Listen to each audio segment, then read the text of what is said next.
Say what?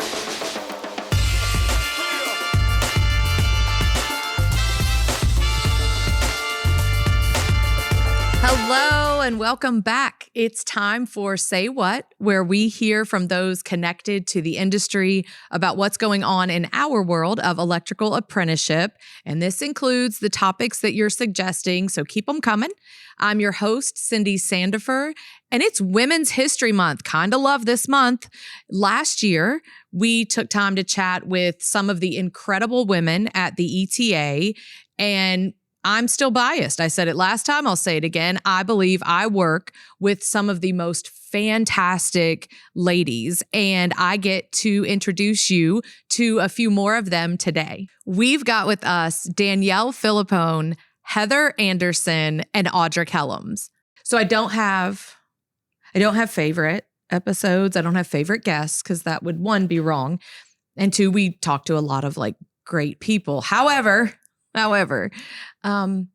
like when I have people like you and I get to look at you and I know all that you do, it does kind of, I don't know, it does kind of make a little bit of favoritism, but we won't talk about that. Let's talk about you so I don't like foot into mouth. So let's start with how long you've been at the ETA. I'm looking at you, Heather, because you're our long one with longevity over here, I guess. Like it's not been that long. It's not. But you know. Yeah, these guys are kind of newbies. Yeah. I started almost 4 years ago, right before COVID hit. That's right. So that was quite the learning experience. Starting a brand new job and the world shutting down. Yeah. Timing. Mm-hmm. Yeah. Definitely. Yeah. Timing. Definitely timing. Yeah. Audra, how long for you? July the 17th of this year. So just right before NTI. NTI was my first kind of like baptism all at once, immersed into the work. Oh no, that's like drowning. Mm-hmm. That's like immersion. So our episode will air in March. So it'll be 2024 when like listeners are hearing it, but it was July of 2023. Yes. Like weeks, right? Just like a week or two before 2 weeks NTI. right before NTI, yeah. And then you came to NTI. Like Yes. not everybody on staff gets to go because we have Right. other things going on clearly. So that's really, that is baptism I would say that by was fire. awesome though. It was a great way to start because you got to see like an event that is so huge for ETA and see it in action on the front end instead of working the whole year. And, so I think it was a great opportunity. I think you're right. Mm-hmm. Yeah. And Danielle, I know you had a Mhm. similar experience. I think you all kind of got to enjoy NTI together a few times, like looking around Right. and getting a We behind the did. scenes glimpse. But what about you? How long have you been with us? Yeah, so I started the middle of March. So I was kind of in the same boat. It was really cool to kind of meet everybody and in advance and kind of get a full scope of everything. It was great. Mm-hmm. And Tim was great. He took us He took did, us took us through every component Yes. so we could see all the different pieces. Which was We'll make awesome. sure he hears that because Tim So doesn't hear how much great work, he is. So much work goes into it. And I don't, now that I feel like I've been here a couple more months, it's kind of like the back end and seeing all the planning that really, really goes into it. Mm. And so I feel like the pieces are starting to click as far as, the things that he was saying and walking us through, which was really cool. That is, and it's this moment of like a lot of times if you come in, say when Heather did or when a lot of others, you don't really get to see, right? You don't meet people and you had 2020 and COVID. So that's a whole different. It was 15 months before I ever met anybody face to face that I worked with. Yeah. And see that, right? You had this one experience. They've had this other one where they get to come in and meet a whole bunch of people at once and not meet people in their roles, which I think is kind of an interesting thing. Mm-hmm. Like if you come in at a different time of year, you're going to see people, doing what they do. And not that we're siloed, but you know what I mean? But at NTI, it's all hands on in. deck. People are helping with stuff that they have no, typical interaction with, right? Maybe even staff members they don't usually work with. They're working with, or we're lifting and carrying, what we can. Danielle and I pushed something very heavy. It worked. Like, I don't know. We Using grabbed- chairs to yeah, push. yeah. We made things work. So we made it work. yeah, so Teamwork. yeah, exactly. Yeah. And that's what I find that we do a lot Sure. and do well here. Our listeners have either, I would say, interacted, even Audra being the baby of the group, I suppose. They've either interacted with you or your work or the things, the things that you're touching and dealing with. Tell us, we know this can't be an all-inclusive list. Like nobody expects that, but tell us some of what you do at the ETA. Danielle, I'm coming back to you. Sure. So my primary function is to support Greg Greiner. I'm his assistant. So kind of everything and anything I can do to support him and his endeavors across the entire organization, really.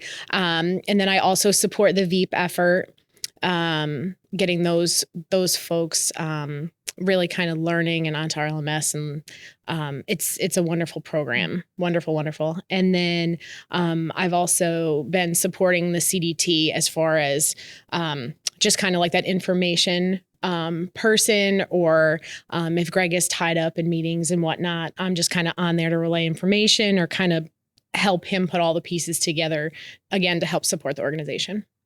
Yeah, that's so you work with the Gregs. The Gregs. We could the Gregs. So we've got an episode coming up with some training directors who are hosting VEEP. Like they're actually VEEP training locations. So that's really interesting. They're incredible. So the work that they put in and the passion and the caring that goes behind it's wonderful to see. Absolutely. Yeah. Miss Heather, tell us like a smidge, whatever you feel like telling us of all the things you do, other than being Jim Simpson's bodyguard as well as babysitter. I don't know. Those are just we won't even get into those. No, let's leave that one alone. He's great. He's so great. So Jim is the director for the limited energy or the installer tech program and residential. And since I'm an installer tech by trade, I typically deal with just the installer tech stuff.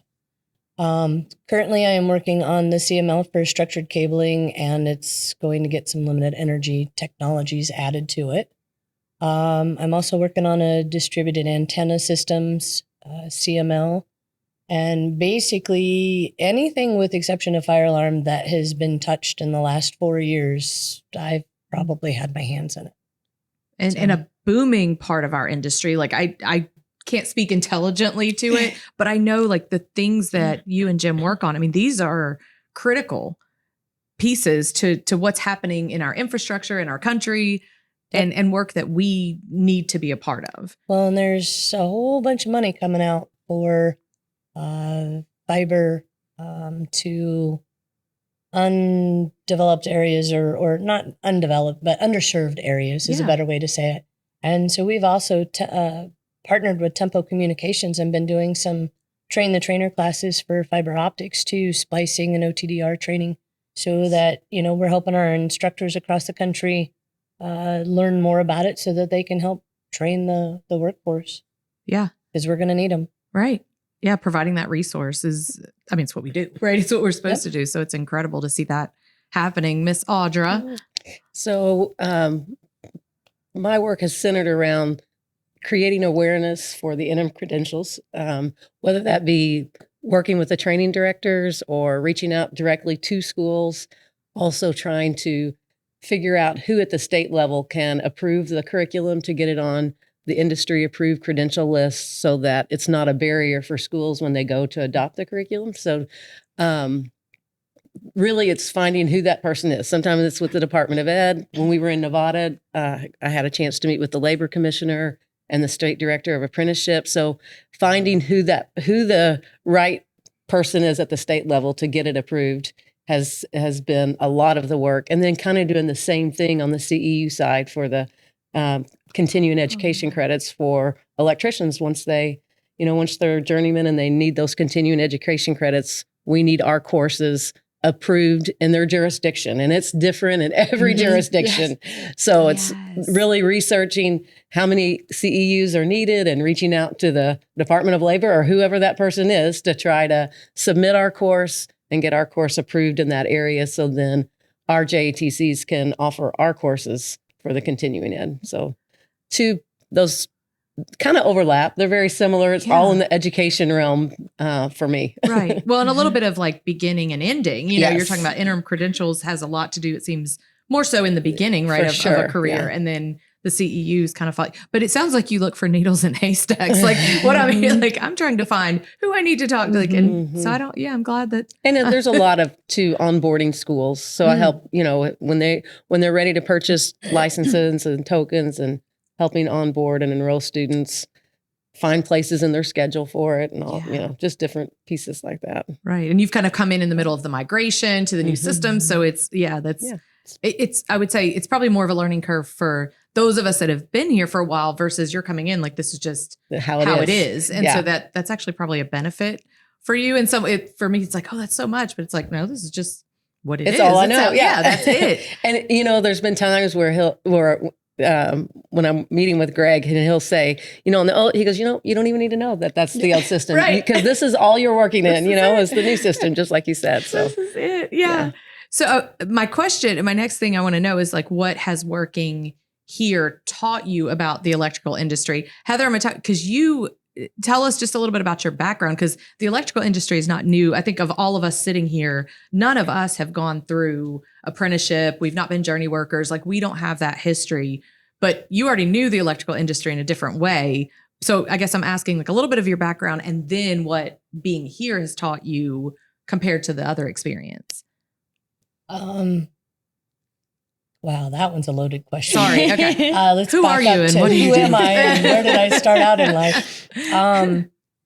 I was one of those people that didn't ever have a career. And when I found out about it, I didn't even know what apprenticeship was in high school. I mean, I'm sorry. I didn't. It wasn't something that anybody pointed out, certainly not to women. Mm-hmm. So I had no idea what it was. And I found out about the apprenticeship and this installer tech program, this limited energy thing where it doesn't hurt when you get shocked if you do something wrong, kind of sounded interesting. And I've always liked working with my hands. I grew up on a farm. I've built fence. I've worked with animals. I've always worked with my hands. So to sit behind a desk now is kind of a big change. Yeah. But to getting into the program, it was just natural to me to work with my hands. So I found out about the apprenticeship, applied, was accepted. And I started in the end of 2002, but didn't become an apprentice until 2003. So I started in our area, it's a 3-year program. So I went through the 3-year program and turned out as a journey. I still say journeyman. Sorry if that offends anybody. No, it's fine. You're fine. Turned out and eventually started running work for my contractor and enjoyed that because then I had a little time for training. It wasn't all just rush, go, go, go. You got to make sure everybody was doing things correctly as well. Yeah. So I enjoyed that. And then the instructor position opened up at our training center. I'm like, I kind of like that idea. So I applied for that and was accepted there.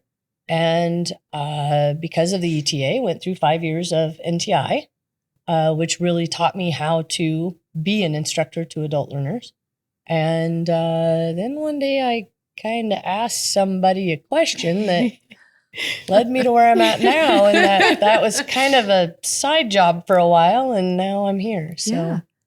And it's like different because it's just such an interesting, I love that, like running the gamut of experiences in the industry and getting to where you are. So you've had this, like now you're part of what you do. Again, I'm not trying to grasp all of it, but you're providing like the curriculum and the training that you went through essentially. And now you're able to give it back from a whole different perspective. Is that like, what is that? That's probably pretty neat. I think it's awesome because the question that I originally asked was, hey, when's this curriculum going to get updated? Well, you have to take into consideration the Electrical Training Alliance is a very small group of people for the amount of apprentices that we serve. It's just tiny.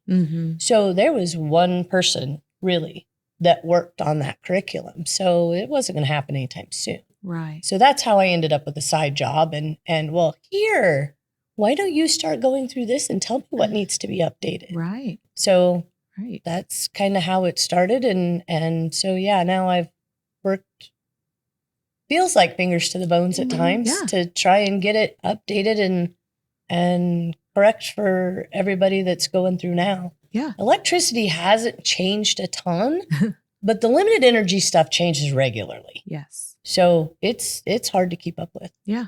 So- Yeah, that's it. I love that. Yeah, just the different perspectives that you've had. And Audrey, you've talked about your involvement in education. Mhm. And so as you're kind of answering like what has working here taught you about the electrical industry, like a little history on you too, your background in Yes, the education Right, industry, if you will. Sure. I started as a teacher and then moved into administration and was principal, and then finished my career as our chief administrative officer over middle schools. And so transitioning into this role, what I love about it is it's still got a little component of the education, is working with the state boards and different components. I love that, but learning about the I'm a lifelong learner. Being in education, that's just I just love that. So that has really seen the passion in the training directors, and I've tried taking the online course. I'm working through it myself, just so that when I'm answering questions for schools or whoever's, I feel like I can answer them, because even if I don't have the electrical background at all, but it's teaching me a lot about the course and about the field. So I feel very fortunate to be in my role. I love that. I love that you're saying, hey, I'm going to go through this. I'm going to experience it so that when I'm talking to these people and essentially selling what we do, I actually can speak intelligently to it. And then you can kind of catch those things, like almost like what Heather was talking about, where you can say, hey, here's what I encountered as a newbie, if you will. And we've got apprentices that have never touched anything like this, possibly, right? Or they don't at least know this industry and the work. And so I think that's incredibly valuable. I'm coming to you, Miss Danielle. So what's it taught you? But your background is customer service, right? Customer service. Yes. Yep. So customer service and account management. So for me, my big thing is just being there for people and helping people learn. And so anything that I can do to support that is what fulfills me at the end of the day.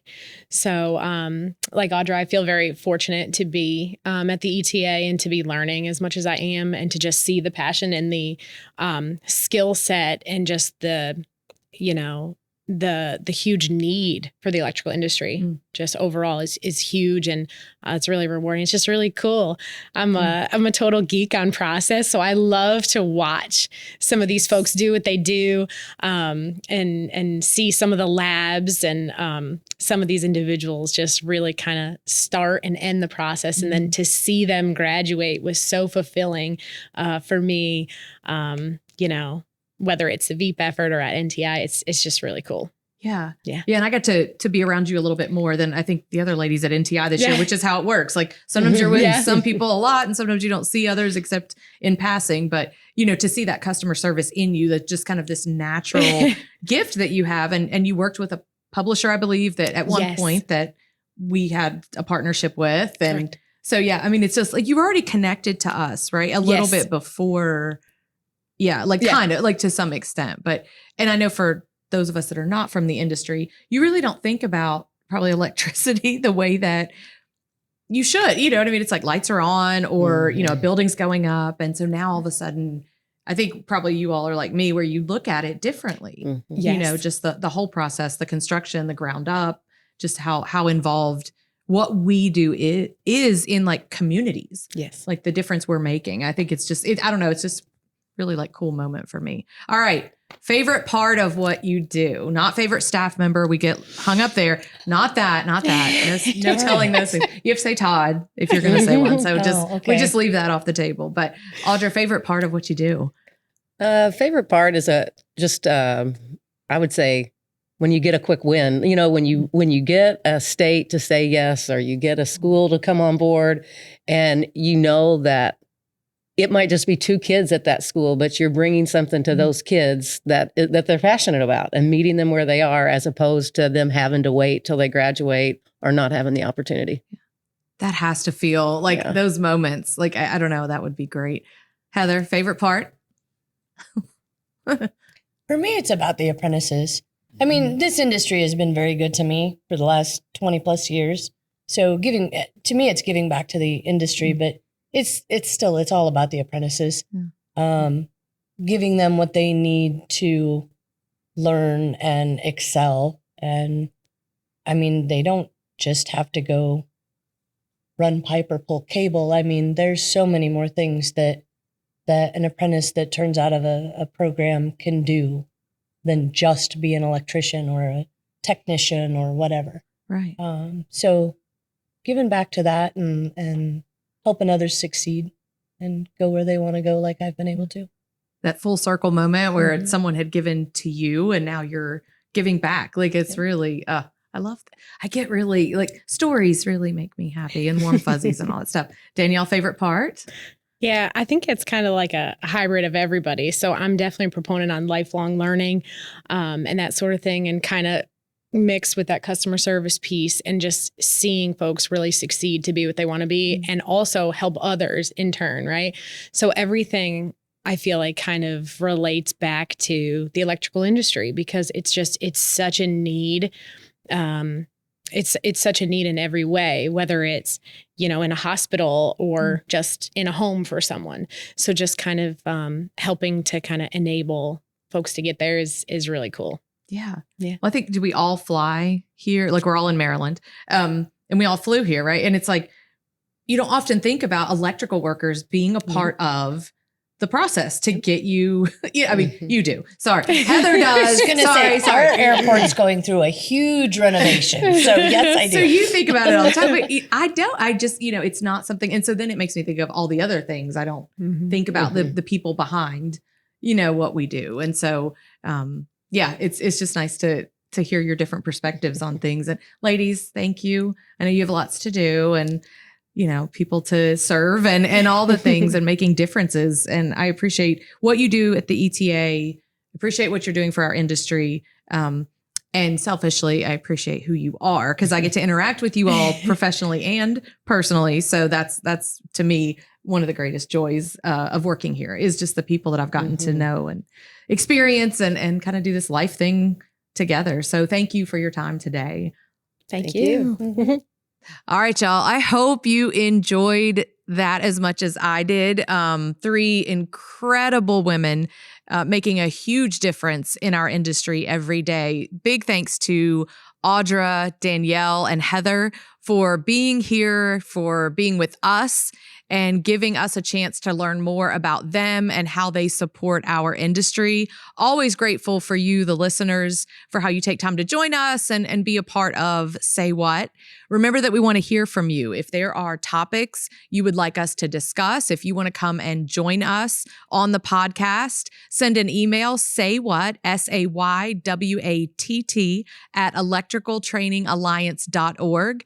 Our next episode will drop in April. Until then, you can stay connected through our newsletter, blog post, social media. Make sure to subscribe to the podcast. Stay powered up, and we will see you next time. Say